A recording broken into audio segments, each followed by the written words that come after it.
Hello दोस्तों, स्वागत है आपको अपने YouTube channel technical knowledge officer में। आज के इस वीडियो में हम लोग ग्रामीण चिकित्सा के बहुत ही महत्वपूर्ण प्रश्न को करने वाले हैं। तो चलिए आज के अपने फर्स्ट क्वेश्चन पे चलते हैं। हमारा पहला क्वेश्चन है, नवजात शिशु को जन्म के पश्चात नहलाने का उचित समय है। नवजात शिशु को जन्म के पश्चात नहलाने का उचित समय है। आपका ए ऑप्शन है जन्म के तुरंत बाद, बी ऑप्शन है 1 घंटे बाद, सी ऑप्शन है 12 से 24 घंटे बाद, डी ऑप्शन है 3 दिन बाद। तो आपको मालूम होगा कि नवजात शिशु को जन्म के पश्चात नहलाने का जो उचित समय है वह है 12 से 24 घंटे बाद।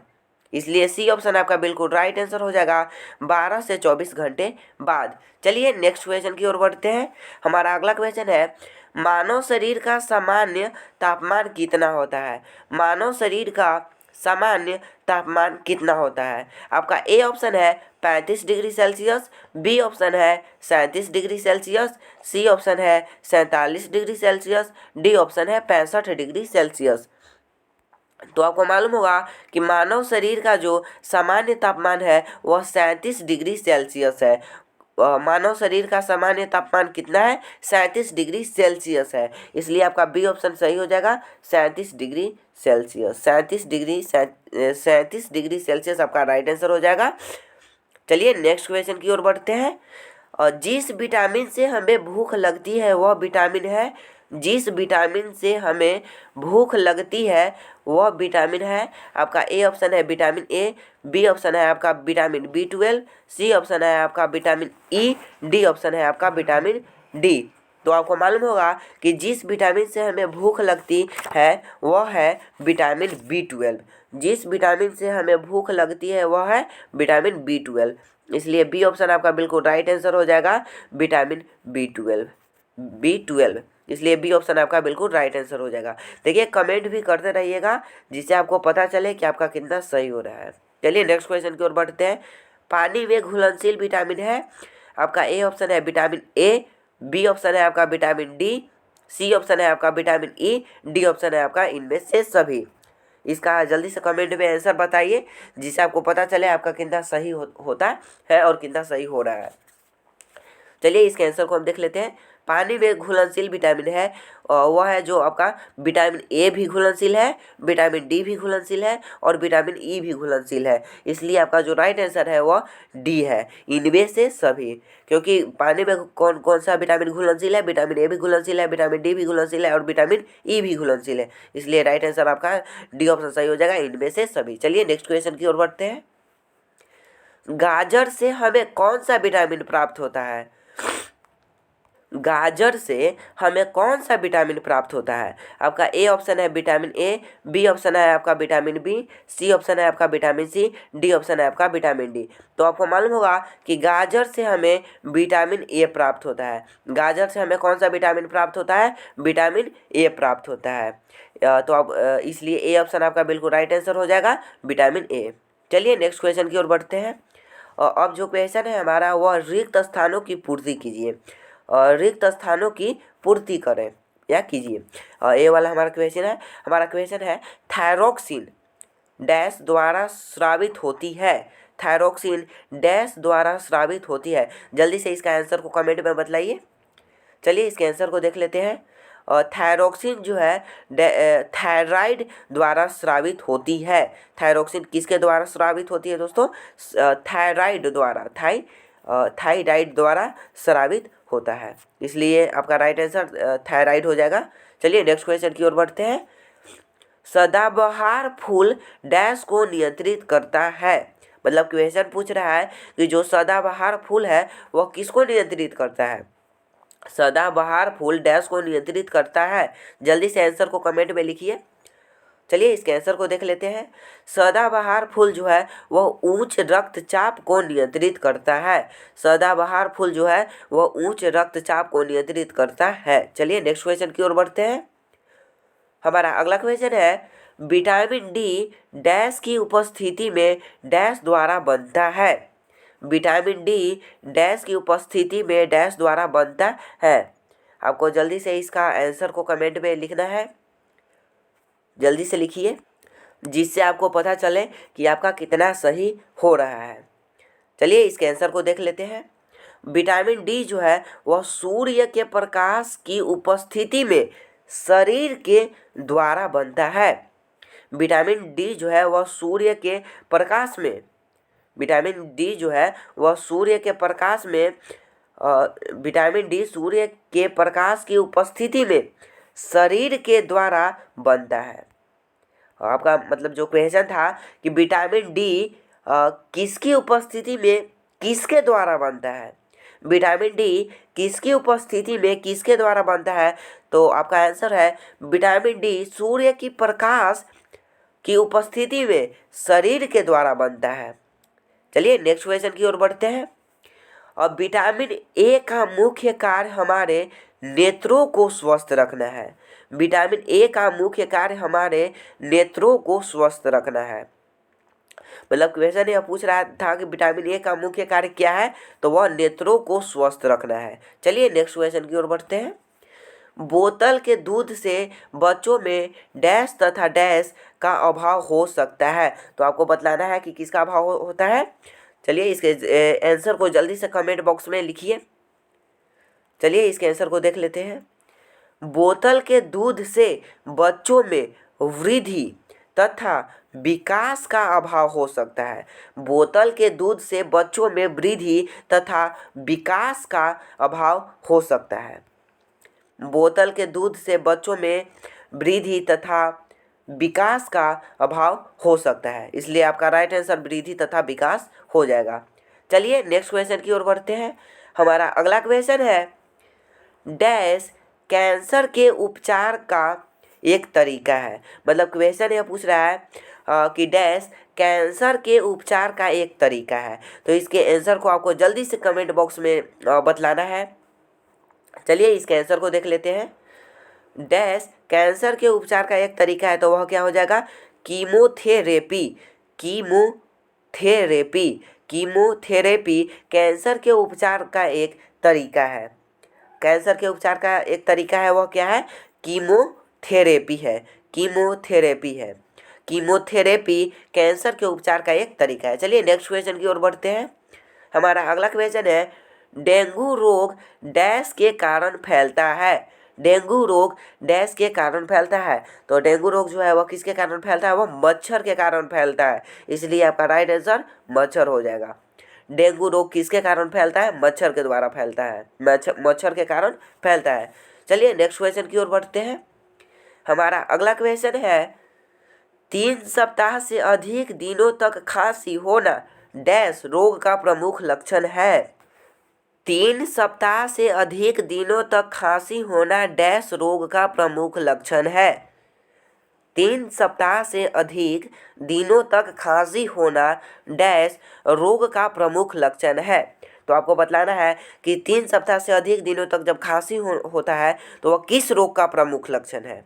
जल्दी से इसके आंसर को कमेंट बॉक्स में बतलाइए, जल्दी लिखिए, जिससे आपको पता चले कि आपका कितना सही हो रहा है। और यदि यह वीडियो आपको अच्छी लग रही हो तो प्लीज़ चैनल को सब्सक्राइब कर दीजिएगा, जिससे हमारी सभी वीडियो आप तक पहुंच सके। तो चलिए इसके आंसर को देख लेते हैं। और 3 सप्ताह से अधिक दिनों तक खांसी होना टीबी रोग का प्रमुख लक्षण है। 3 सप्ताह से अधिक दिनों तक खांसी होना किस रोग का प्रमुख लक्षण है, टीबी रोग का प्रमुख लक्षण है, इसलिए आपका राइट आंसर टीबी रोग हो जाएगा। चलिए नेक्स्ट क्वेश्चन की ओर बढ़ते हैं। हमारा अगला क्वेश्चन है, डैश रोग में पेन चुभाने से रोगी को कोई संवेदना महसूस नहीं होती है। मतलब यह क्वेश्चन पूछ रहा है कि किस रोग में पेन चुभाने से रोगी को कोई संवेदना महसूस नहीं होती है। जल्दी से इसके आंसर को आप कमेंट में लिखिए, जल्दी लिखिए। चलिए इसके आंसर को देख लेते हैं। इसका आंसर है कुष्ठ। कुष्ठ रोग में पेन चुभाने से रोगी को कोई संवेदना महसूस नहीं होती है। किस रोग में पेन चुभाने से रोगी को कोई संवेदना महसूस नहीं होती है, तो आपका राइट आंसर कुष्ठ हो जाएगा। कुष्ठ कुष्ठ रोग में आपको मालूम होगा कि कुष्ठ रोग में पेन चुभाने से रोगी को कोई संवेदना महसूस नहीं होती है। चलिए नेक्स्ट क्वेश्चन की ओर बढ़ते हैं। डेंगू परजीवी का वाहक डैश मच्छर है।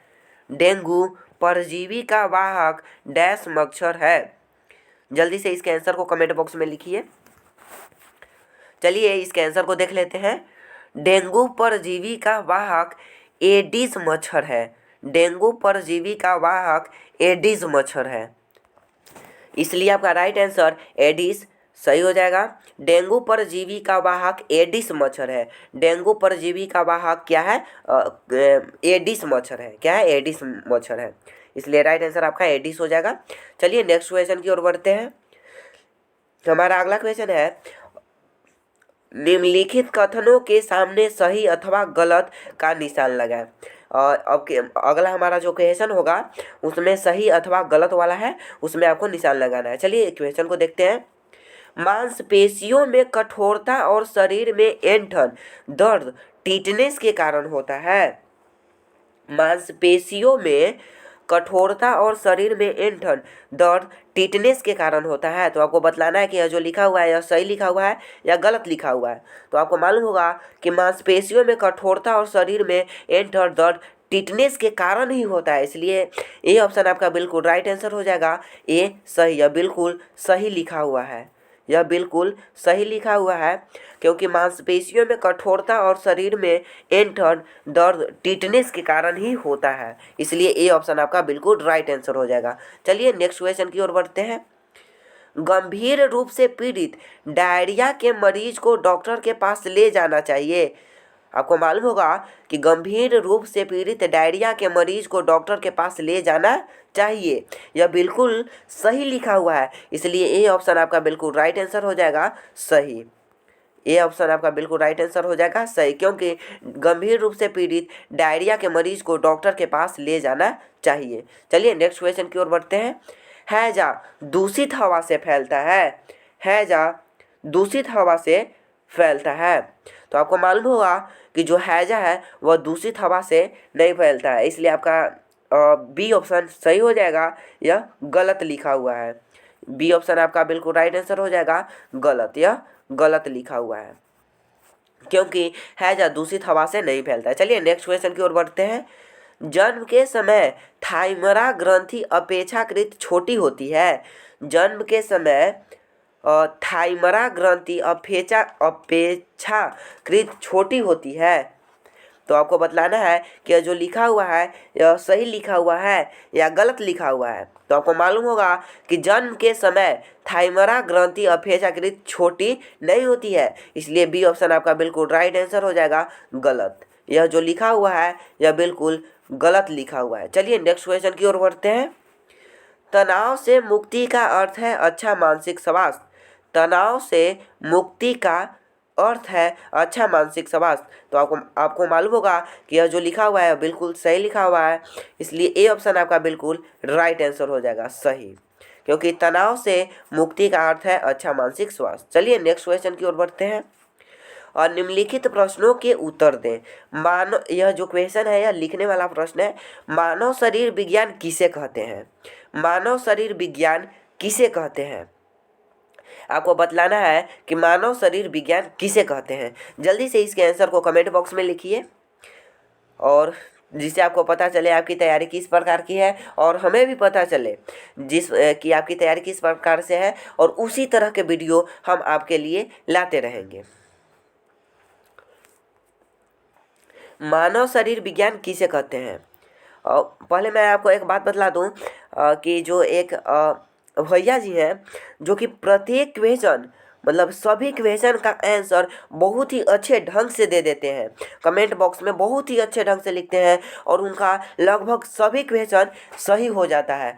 मैं उनका अभी नाम भूल रहा हूँ, शायद उनका नाम मैं अभी भूल रहा हूँ, लेकिन वे जो है वे लगभग बहुत अच्छे तरह से मतलब क्वेश्चन का आंसर को देते हैं, और वे लगभग सभी क्वेश्चन का आंसर को बतला देते हैं। मैं उनको धन्यवाद देना चाहता हूं कि मतलब वे बहुत अच्छे तरह से तैयारी कर रहे हैं।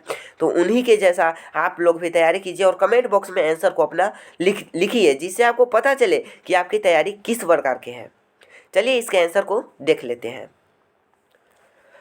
मानव शरीर विज्ञान किसे कहते हैं? मानव शरीर से संबंधित अध्ययन को हम मानव शरीर विज्ञान कहते हैं। मानव शरीर विज्ञान किसे कहते हैं? मानव शरीर से संबंधित अध्ययन को हम मानव शरीर विज्ञान कहते हैं। इसलिए आपका राइट आंसर यही हो जाएगा। मानव शरीर विज्ञान किसे कहते हैं? मानव शरीर से संबंधित अध्ययन को हम मानव शरीर विज्ञान कहते हैं। चलिए नेक्स्ट क्वेश्चन की ओर बढ़ते हैं। पाचन तंत्र का उल्लेख कीजिए। पाचन तंत्र का उल्लेख कीजिए। तो चलिए इसका उल्लेख करते हैं हम लोग। पाचन तंत्र पोषक तत्वों को अवशोषित करता है।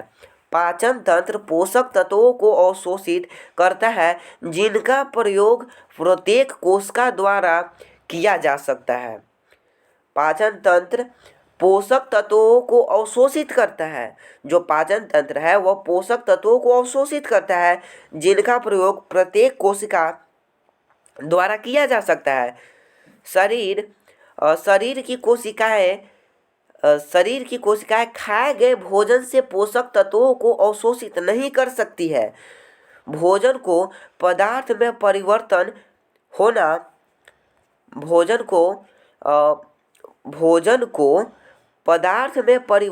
होना होता है जिसे कोशिका ग्रहण करती है।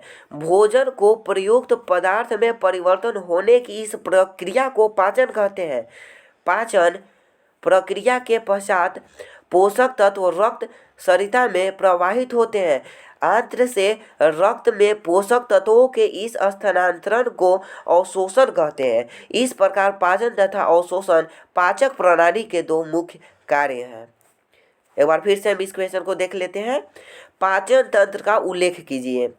पाचन तंत्र पोषक तत्वों को अवशोषित करता है जिनका प्रयोग प्रत्येक कोशिका द्वारा किया जा सकता है। शरीर की कोशिकाएं खाए गए भोजन से पोषक तत्वों को अवशोषित नहीं कर सकती है। भोजन को पदार्थ में परिवर्तन होता है जिसे कोशिका ग्रहण करती है। भोजन को प्रयुक्त पदार्थ में परिवर्तन होने की इस प्रक्रिया को पाचन कहते हैं। पाचन प्रक्रिया के पश्चात पोषक तत्व रक्त सरिता में प्रवाहित होते हैं। आंत्र से रक्त में पोषक तत्वों के इस स्थानांतरण को अवशोषण कहते हैं। इस प्रकार पाचन तथा अवशोषण पाचक प्रणाली के दो मुख्य कार्य हैं। चलिए नेक्स्ट क्वेश्चन की ओर बढ़ते हैं। खसरे के लक्षण को लिखिए। खसरे के लक्षण को लिखिए। यह बहुत ही अच्छा क्वेश्चन है और बहुत ही महत्वपूर्ण प्रश्न भी है, इसलिए इस क्वेश्चन का आंसर को आपको कमेंट बॉक्स में लिखना है। खसरे के लक्षण को लिखिए। चलिए देखते हैं इसके आंसर को। खसरे के लक्षण इस प्रकार हैं। तेज बुखार, सर्दी, खांसी तथा आंखें लाल हो जाया करती है। खसरे के लक्षण इस प्रकार हैं। तेज बुखार, सर्दी, खांसी तथा आंखें लाल हो जाया करती है। यह जो क्वेश्चन है यह बहुत ही महत्वपूर्ण है और इसके और भी लक्षण हैं। हम अभी फ़िलहाल इतने ही कुछ ही 4 पॉइंट को ही, इसके 4 लक्षण को ही इसमें लिखे हैं, परंतु इसके और भी लक्षण है जिसको आपको कमेंट बॉक्स में लिखना है। हम इसमें 4 लक्षण को ही लिखे हैं, लेकिन इसके बहुत सारे लक्षण हैं, बहुत मतलब 5, 6, 7, 8 लक्षण है, उसको आपको कमेंट बॉक्स में लिखना है। यह आपको होमवर्क के रूप में दिया गया है। तो यदि यह वीडियो आपको अच्छी लगी हो तो प्लीज़ चैनल को सब्सक्राइब कर दीजिएगा ताकि हमारी सभी वीडियो आप तक पहुँच सके। तो चलिए तब तक के लिए बाय, मिलते हैं नेक्स्ट वीडियो में।